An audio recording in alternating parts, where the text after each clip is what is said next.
સોનાર ગામની અમારે 5 નંબરના ગોચરની અંદર અમારે 1.5 બબી વીઘાની સિંચાઈ માટે અમે તલાવડીઓ ખોદેલી છે, પાણી પીવા માટે ખોદાયેલી છે।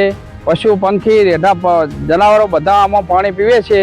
એટલે અમારા આજે તલાવની અંદર અમારે રોડની સાઈડમાં અમે હેડીએ એટલે આ ગમે જાતનું કેમિકલ નામ્યું હોય એની દુર્ગંધ આવતા અમે અમારા ગામે તપાસ કરી તો આખું પાણીનો કલર ગુલાબી કલર આખો ખાડમાં થઈ ગયો।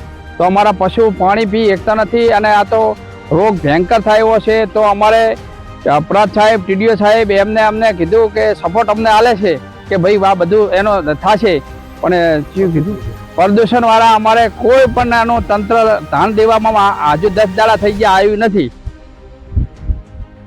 શું નામ કાકા તમારું? મારું નામ રમાભાઈ વસાભાઈ, ગામ સોનાર। ગામની સમસ્યા છે? મારું નામ સોમાભાઈ પરમાર, સોનાર ગામનો વતની છું।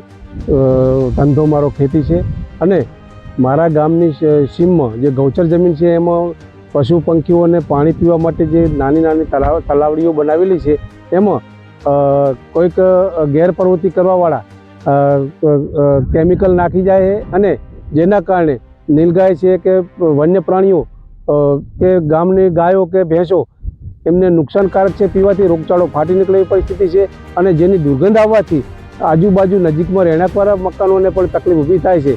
જેથી અમને સરકારી તંત્રને મામલતદાર સાહેબને જાણ કરી અમને સારો રિસ્પોન્સ આપ્યો, પ્રાંત સાહેબને જાણ કરી એમને પણ મને સારો રિસ્પોન્સ આપ્યો તથા ભાઈ અધિક કલેક્ટર સાહેબને પણ અમે જાણ કરી, એમને પણ સારો અમને રિસ્પોન્સ આપ્યો।